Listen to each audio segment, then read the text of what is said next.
orotic aciduria. There are two types of orotic aciduria. Okay, two types of, one is, let me write orotic aciduria with this, orotic aciduria associated with anemia.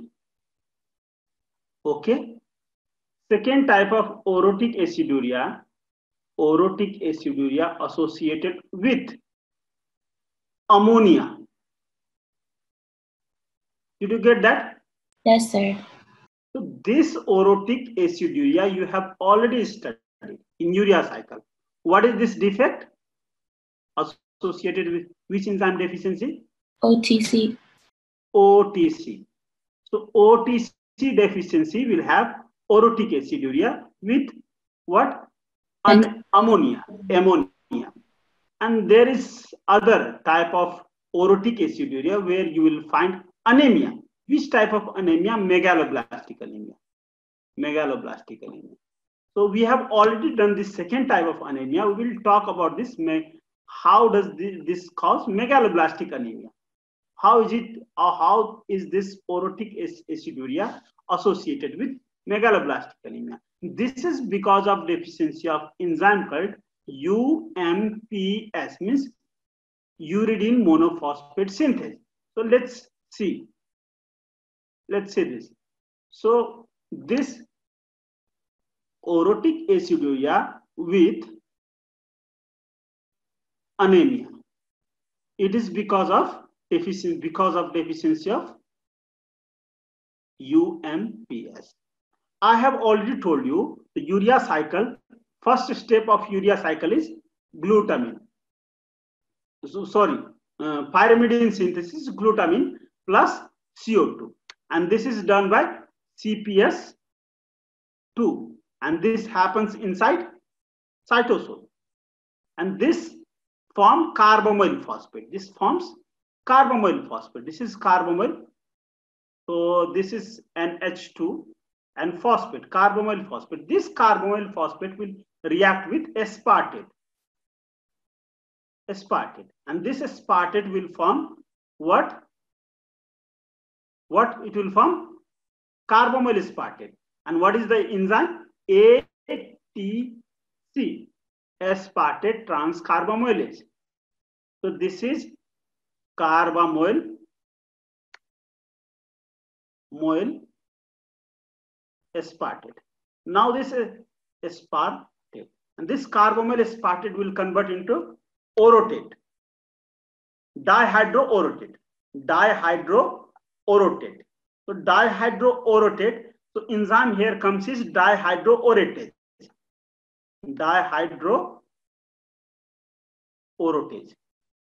And you know this three enzymes are part of one protein.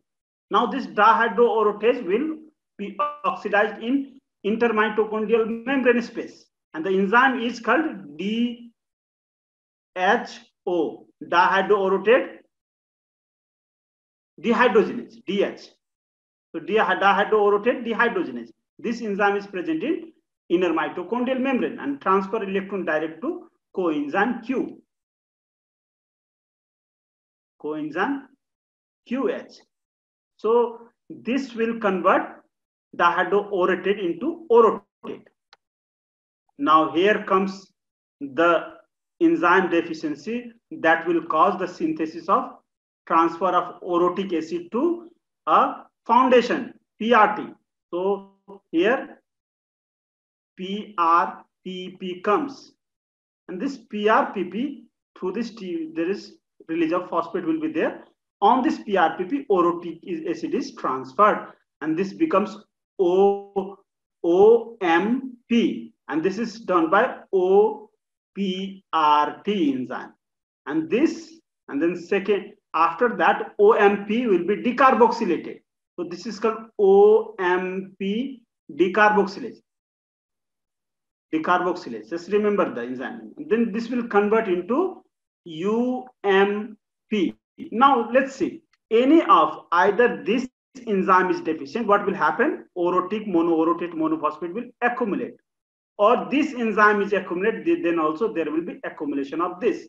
So orotic acid will be accumulated first in such condition, and this enzyme plus this OPRT, OMP decarboxylase plus OPRT, this two enzyme is the part of single enzyme called OMP synthase, UMP synthase. This both are part of one enzyme called UMP synthase. So if there is defect in this, any of this, we can combinedly call UMP as defect. So if there is defect in either of this, there will be accumulation of, first is accumulation of what? There will be accumulation of orotic acid, one reason. And then second, what will be the problem? There will not be synthesis of UMP. So if nucleotide synthesis will not be there, there will be no nucleotide. No nucleotide. Did you get the conclusion, everybody? Yes, okay, I will erase and I'll write that on other place. So high orotic acid plus no pyrimidine. So pyrimidine, you know, is required for DNA synthesis. Yes. No DNA synthesis. No DNA synthesis means, as we have already told, megaloblastic anemia.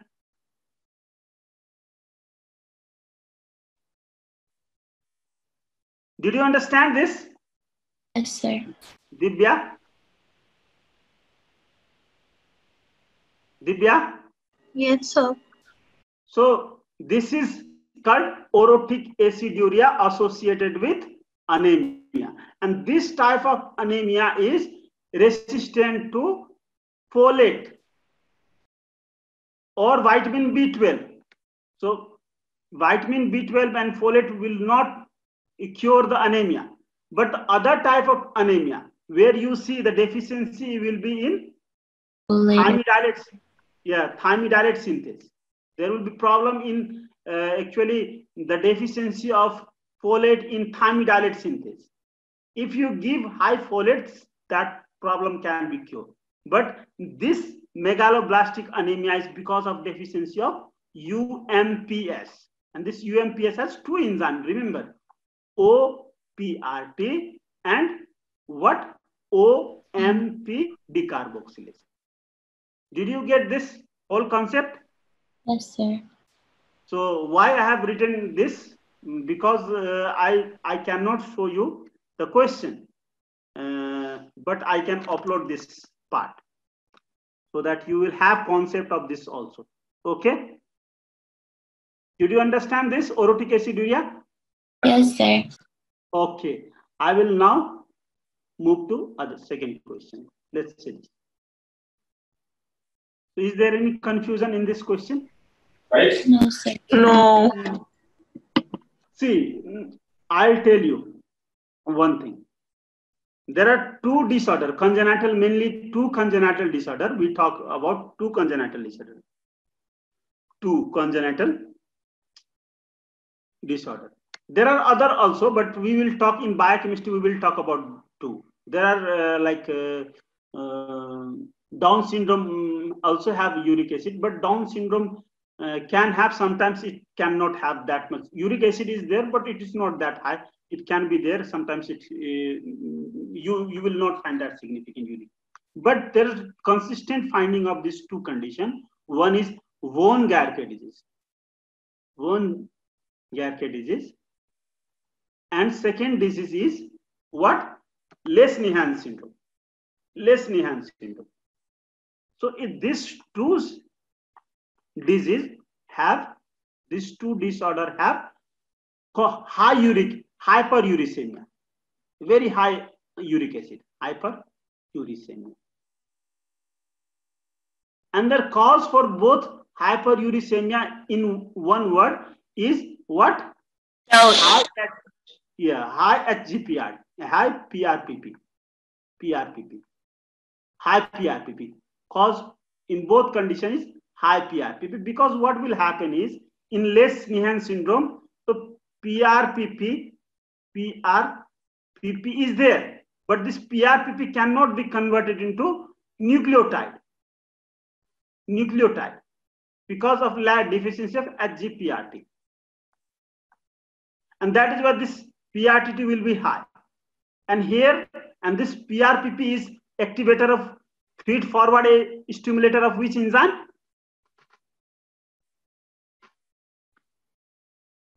What is the name of that enzyme? PRPP amidotransferase. This activates PRPP amidotransferase. Did you understand? The second enzyme of de novo purine synthesis. Did you get this? Because, and then if there is, I told you, if there is very high level of high rate of purine, so purine synthesis will be, rate of purine synthesis will be high. De novo purine synthesis will be high. If there is very high amount of purine synthesis, so that is why breakdown of purine will also be high.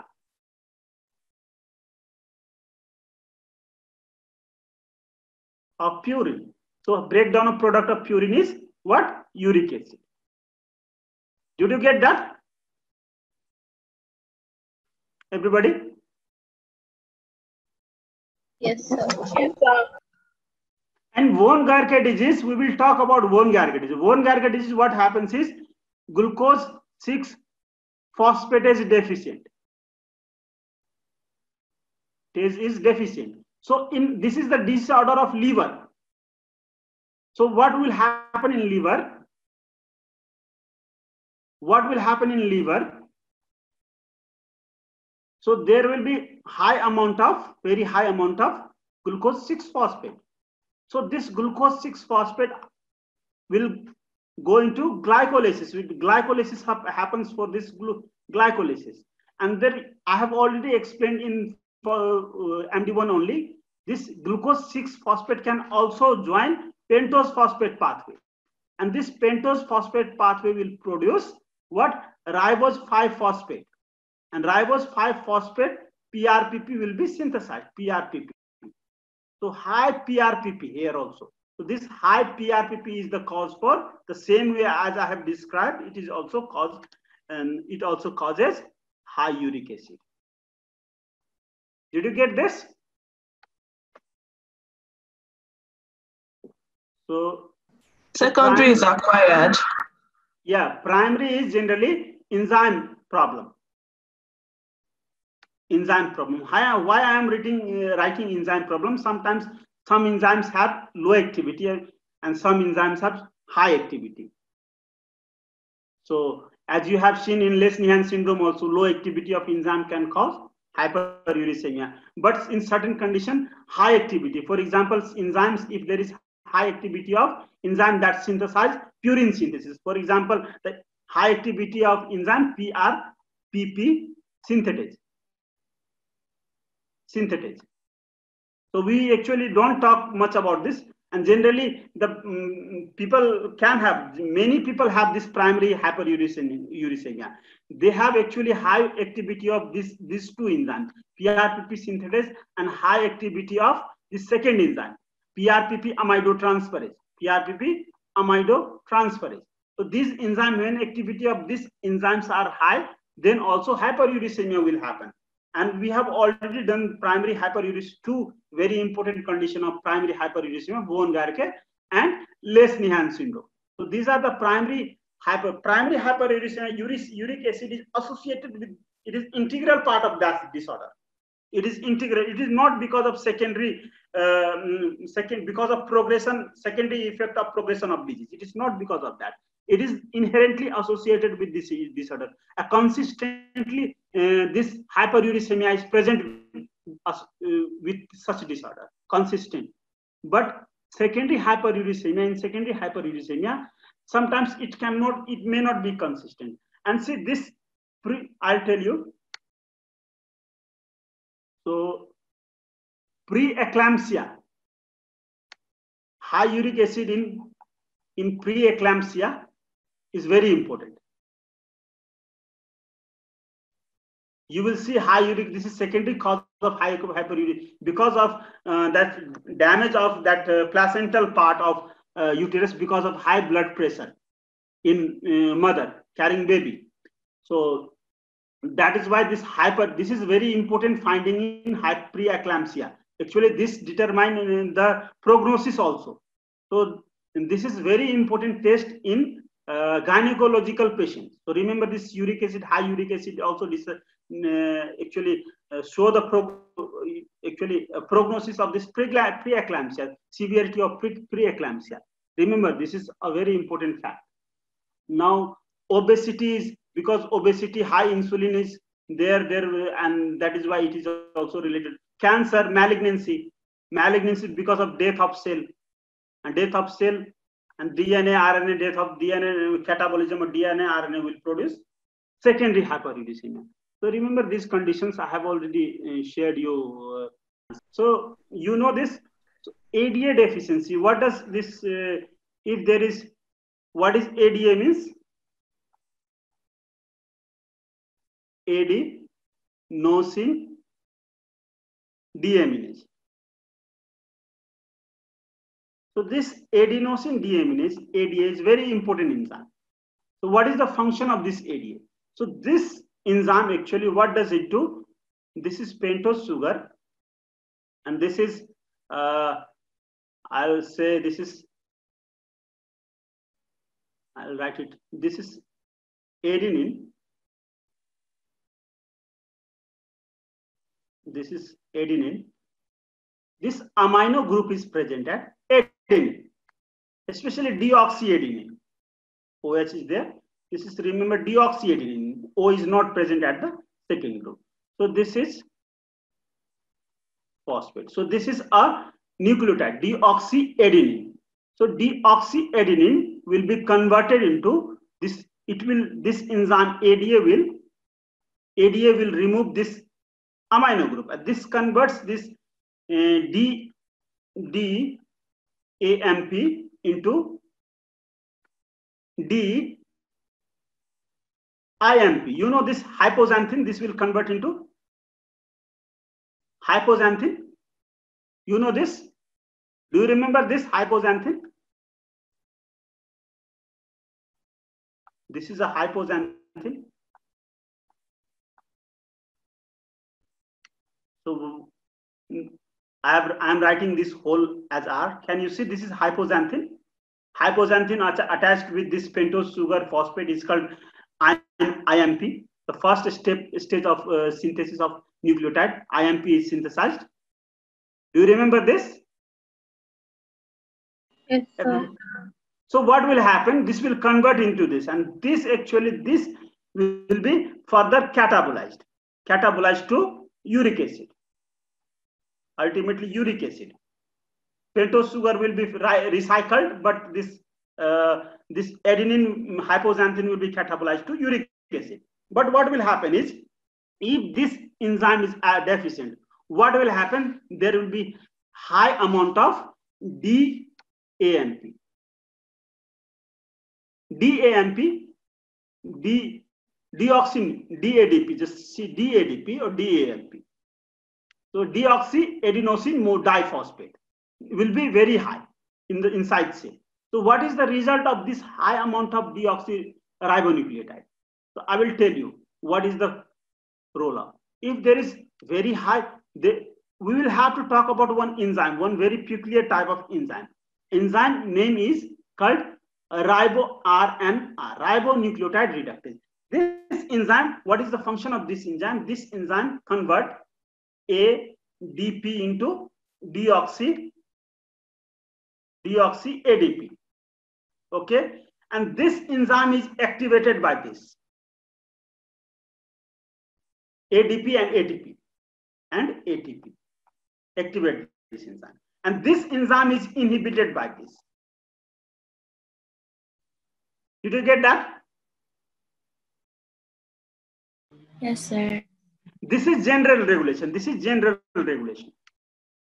One specific regulation is there, but you don't right now go for that general regulation. If you understand this much, that will be sufficient.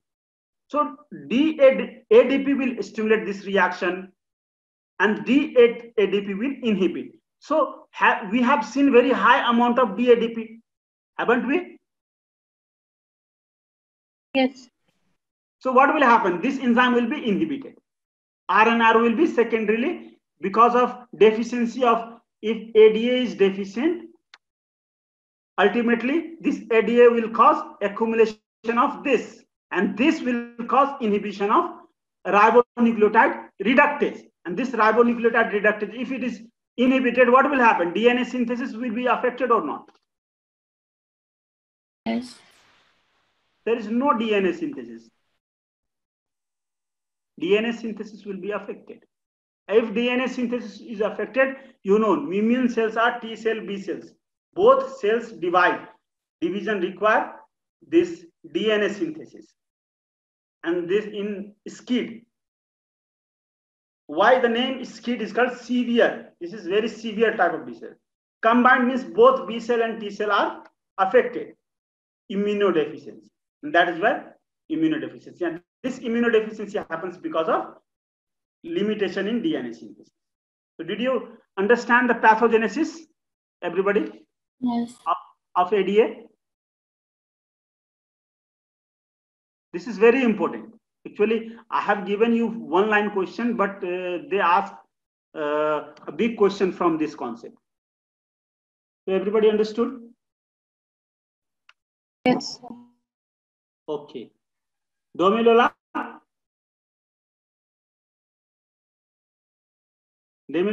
Stella? Domilola? Yes, sir. So that is why in Lesch-Nyhan syndrome,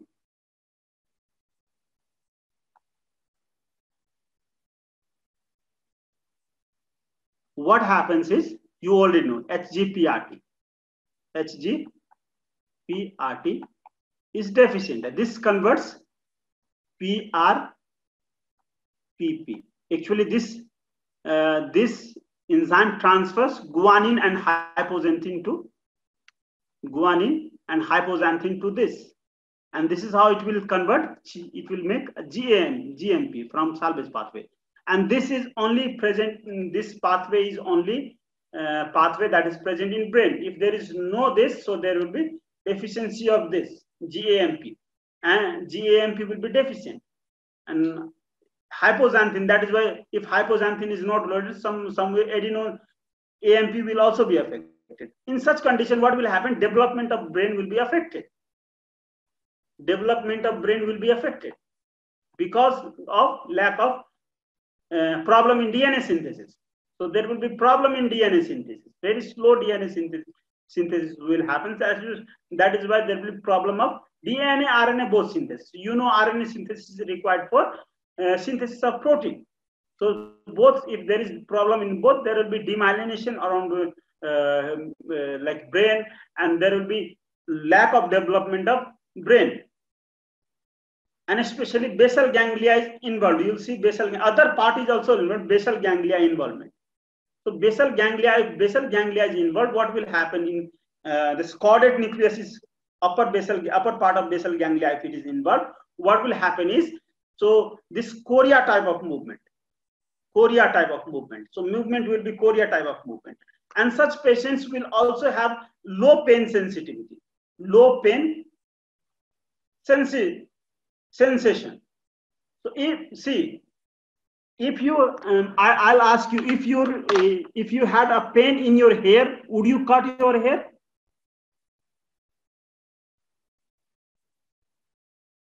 Tell me. Like, sir, can you repeat the question? If you had pain when you cut the hair, would you cut the hair? No. No. So that is the pain is actually defense mechanism. If pain is lost, pain sensation is lost from limb.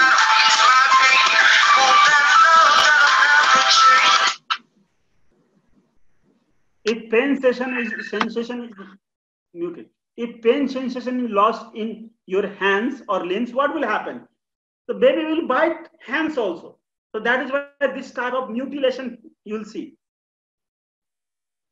Mutilation. Did you understand the explanation for chorea and mutilation? Yes, sir. And uric acid? I have already given the explanation for uric acid. So 3 cardinal features you will see in Lesch-Nyhan syndrome, and it is easily it is easily conceivable that why depression actually mental retardation is also associated with Lesch-Nyhan syndrome. You can easily understand from this concept. So mental retardation, chorea, and lack of pain sensation and self-mutilation is associated with Lesch-Nyhan syndrome. And this is the pathogenesis. Okay, let's discuss. Okay, pernicious. Pernicious anemia. Yes, Divya, tell me what were you telling about pernicious anemia? Pernicious is because of iron deficiency. Not iron deficiency. It is because of intrinsic factor deficiency. Okay? Intrinsic factor. Intrinsic factor is actually secreted from what? Terminal part of the area. Yeah. Stomach. Which part of stomach? Ileum. Stomach.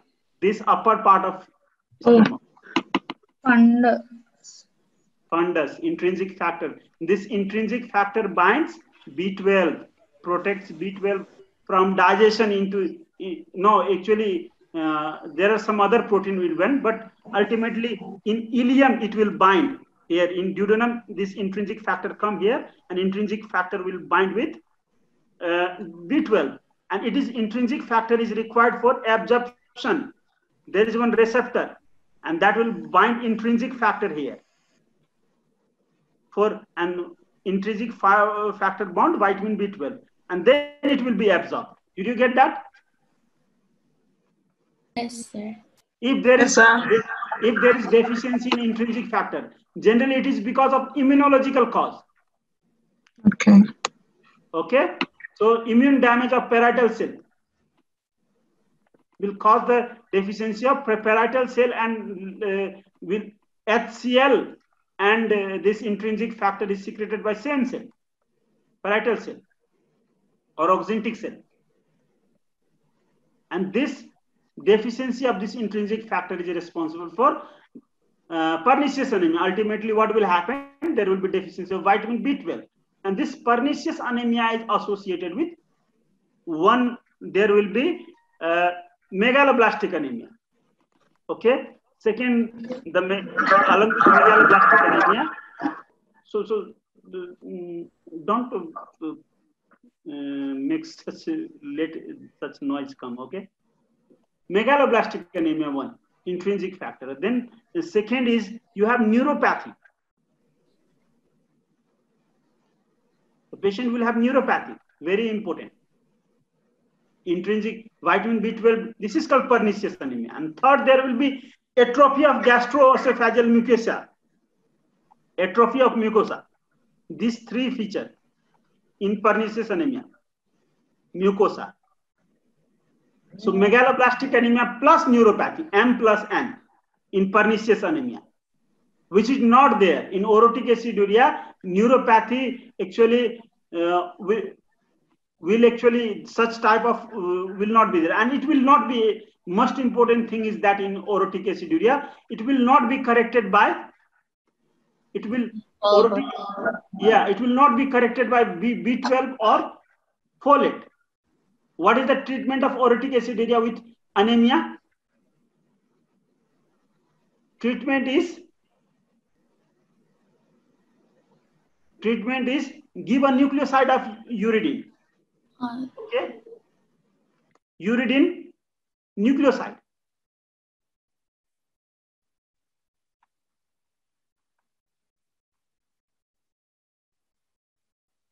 Treat this, give this uridine.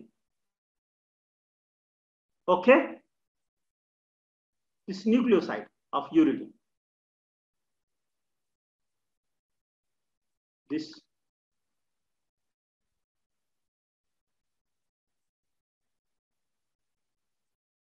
whole nucleotide of uridine is O, and here also O. Double O is uridine. If you give such nucleotide, what will happen? At this position OH is there. So ATP, by utilizing ATP, body can convert into UMP. And UMP can be converted again by kinase. into UDP and UTP.